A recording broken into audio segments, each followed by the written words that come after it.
Flambé is my new obsession. I know, you can hardly believe I have an obsession. There's something so magical about lighting desserts on fire. This way when you bring a dessert to a party, you're also the entertainment. I've had a Pavlova obsession for a while now, and when I started getting really into flambé, I realized I think I can put those two together. So today I'm making a meringue with a little bit of brown sugar swirled in, a brown sugar and vanilla whipped cream, and poached pears. Before we begin, here are a list of the ingredients you need for the Pavlova meringue.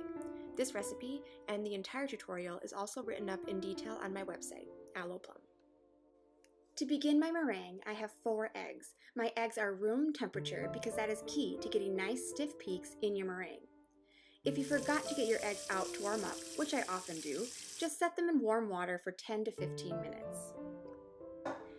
As you crack your eggs, make sure you don't get any yolk mixed in with the egg whites. Egg whites are made of primarily water and about 10% protein, and their ability to foam up, or when you add sugar, stiffen into a meringue, is primarily due to the way that the water molecules and the amino acid molecules interact together when they're being whipped.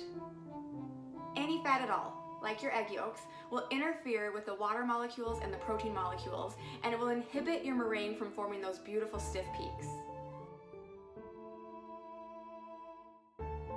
That's also why it's really important to use a glass or a metal bowl when you're making meringue.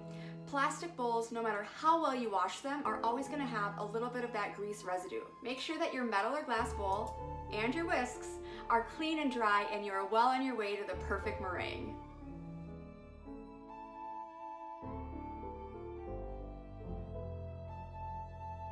Pavlova is a little different than a meringue you might make for a cookie in that it also contains cornstarch and white wine vinegar. The cornstarch protects your pavlova from overbaking, and the acidity vinegar provides stabilizes your meringue. But together they also work magically to create a crisp outer shell and a marshmallowy interior. After adding a pinch of salt, I'm going to whisk my egg whites until they are nice and frothy before I begin adding my sugar, 1 spoonful at a time. So we talked about how the water molecules and the amino acid molecules work together to create that nice foam and eventually stiff peaks when you add sugar. But if you add your sugar too quickly, it can start to interfere with those molecules as they work together to stiffen. I add 1 tablespoon at a time, and I count to 30 in my head before I add the next one. I've looked at a lot of Pavlova recipes, and they usually range between 3/4 of a cup of sugar and 1.5 cups of sugar. So I'm using a cup of sugar in my recipe, and I'm going to try to meet in the middle a little bit. The more sugar you add, the harder your meringue will be, and the less sugar you add, the softer. The peaks of your meringue should stand up on their own when you're done. The easiest way to form a nicely shaped pavlova is to trace a circle from a bowl on a piece of parchment paper. Flip the paper upside down so that none of your pencil marks touch your meringue, and then you can spoon your meringue right onto your pan.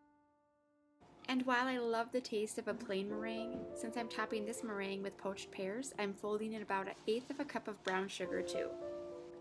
Your pavlova doesn't always have to be in one large dome. You can make mini pavlovas or festive wreath-shaped pavlovas like the one I made this year for Christmas. I also like to use the back of my spatula to enhance some of my peaks. Put your meringue in an oven that has been preheated to 350 degrees for 1 hour.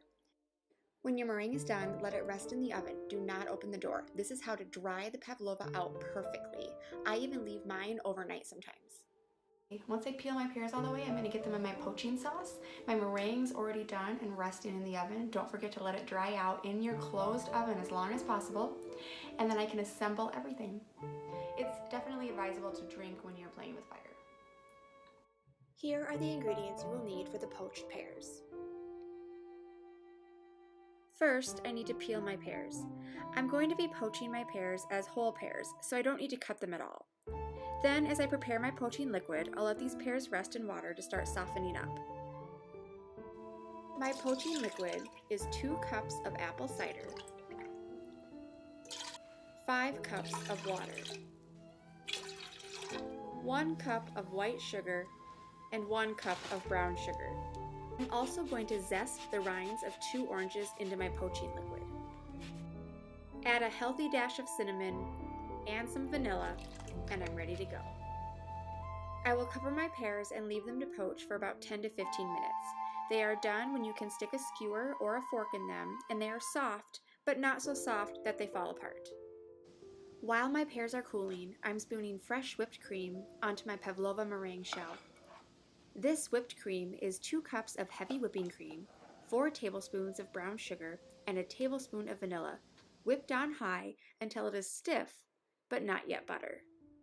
Once my pears are cool, I can set them on top of my Pavlova and get ready to flambe. To flambe your dessert, start by heating up 1/4 cup of high-proof alcohol. I used Captain Morgan 100 because we had it from a cocktail I started on fire already. You want it to be warm, but never boiling. If you heat it too much, you burn the alcohol off and it won't work. Then I simply scoop some into my ladle, start it on fire, and then pour it over my dessert. This is a crowd pleaser every time. What could be better than poached pears on a vanilla brown sugar whipped cream on a nice crunchy meringue? It's gonna be so good. Please make sure to like this video and subscribe to my channel to see more things you can DIY better.